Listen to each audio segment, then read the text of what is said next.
भला कामनाओं की पूर्ति से शाश्वत सुख मिल सकता है? क्योंकि कामनाएं तो तुम्हारी अशाश्वत हैं। नाशवान वस्तु व्यक्ति स्थान की कामनाएं करके तुम शाश्वत सुख को प्राप्त हो सकते हो कैसे? यही अज्ञान है। हम मनन नहीं करते भगवत वाक्यों का, इसलिए भटकते घूम रहे हैं। हम विपत्ति से निकलना चाहते हैं, पर संपत्ति प्राप्त करके। जो संपत्ति विपत्ति की जनक है, विपत्ति को पैदा करती है, जो दुख प्रदान करने वाली है, हम अपने दुख की निवृत्ति मूल दुख प्रदान करने वाले से कैसी हमारी अज्ञान वृत्ति है? जबकि शास्त्र कहता है हरि स्मृति सर्व विपद विमोक्षणम। भगवान श्री हरि का सतत स्मरण समस्त विपत्तियों से बचा लेता है। आएंगी विपत्तियां, पर इतने सामर्थ्य आपके हृदय में प्रकट हो जाएगी कि आपको परास्त नहीं कर पाएंगे। आप विचार करके देखिए, भागे घूम रहे हैं सुख और शांति के लिए, और दिशा है दुखालयम अशाश्वतम। नाशवान दुख में मार्ग में भाग रहे हैं सुख और शांति के लिए। कामनाओं की पूर्ति हो जाए किसी तरह। तुम करो अधर्माचरण, असत वार्ता, असत क्रिया, और चाहो मनमानी कामनाओं की पूर्ति असंभव। कहीं भी भाग कर चले जाओ, कहीं भी। ये बात अंदर से समझ लीजिए। अगर कामनाओं की पूर्ति, सुख शांति चाहिए तो प्रणत कामदम पद्मजार्चितम धरणिमंडनम ध्येयमापदि चरण पंकजम। श्री हरि के चरण कमल का चिंतन, उनके चरणों का ध्यान और आश्रय लेकर निरंतर उनका स्मरण। प्रणत कामदम, जो इन चरणों का आश्रय ले लिए उनकी सारी कामनाएं पूर्ण हो गई। अर्थात उनको ऐसा सुख मिला कि कोई कामना ही नहीं रह गई। प्रभु के चरणों से विलग होकर के आज तक कहीं कोई भी सुख और शांति प्राप्त नहीं कर पाया।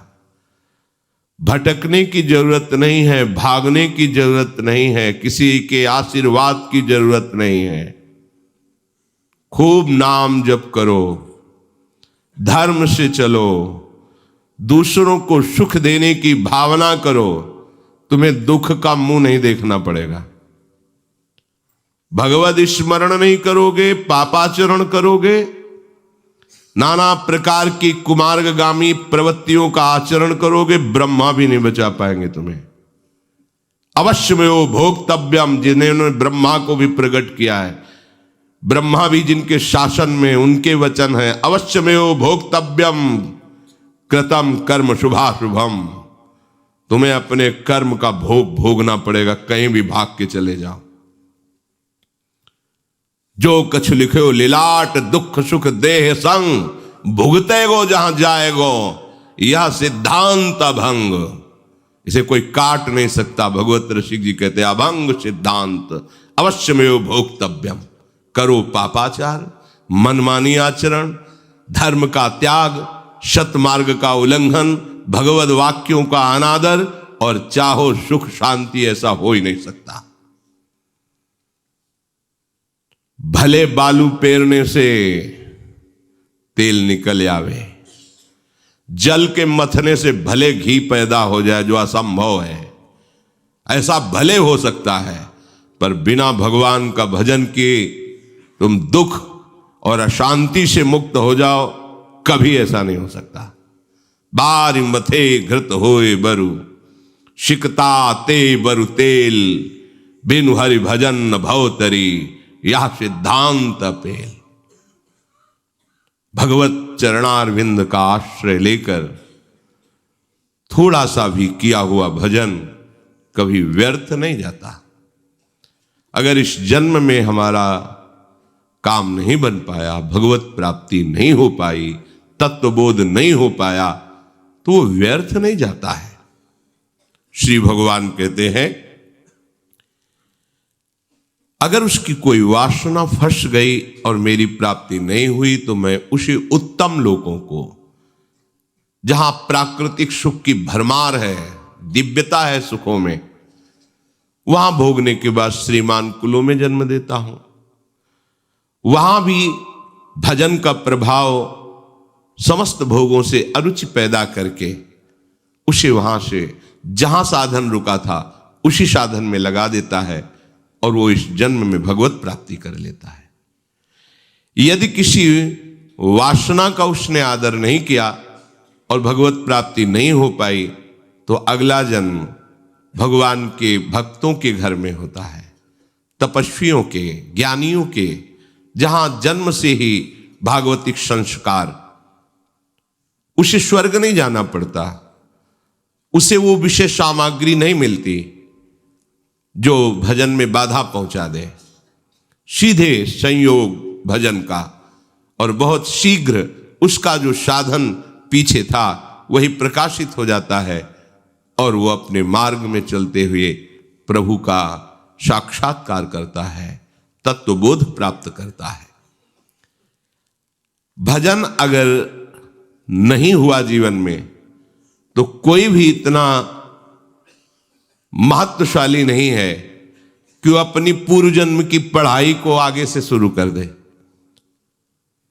डिग्री पढ़े थे, मरे, फिर ककारा पढ़ना पड़ेगा।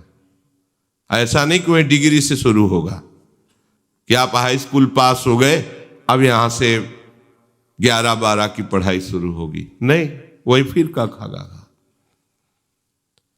आपने 10 अरब रुपए बैंक के जमा के मर गए तो फिर 1-1 रुपए जोड़ने पड़ेंगे अगले जन्म में अगर मनुष्य शरीर मिला। लेकिन इसमें ऐसा नहीं। आप जितनी भूमिका पे पहुंच चुके हैं भक्ति की, भजन रूपी संपत्ति जितनी आपने कमा ली है, बिल्कुल सुरक्षित, पाई भर उसमें घाटा नहीं लगेगा। और वो दिव्य रूप प्रकाशित करके आप जहां भी जन्मेंगे, जिस योनि में भी जन्मेंगे, वहीं वो प्रकाशित होकर आपका परम मंगल कर देगी। महामहिम प्रभु श्री हरि के चरणों का आश्रय लेकर भजन करना कभी कभी अमंगल नहीं हो सकता। कभी वो दुख का चेहरा नहीं देखेगा कि दुख कहते किसे हैं, पर लगो तो। अगर भजन में नहीं लगोगे, साफ बात है, कहीं भाग कर चले जाओ, तुम्हें ठौर नहीं मिलेगी, शांति नहीं मिलेगी। सुरसर तीर बिन नीर दुख पाई है, सुरतर उतरे तो ही दारिद सताई है। भाग कहां भाग के जाएगा, कहीं भागने की जरूरत नहीं। हरि शरणम, प्रभु की शरण में हो गए, उनका चिंतन कर रहे हैं, लीला गायन कर रहे हैं, उनकी कथा सुन रहे हैं, अब आपका कोई अमंगल नहीं कर सकता।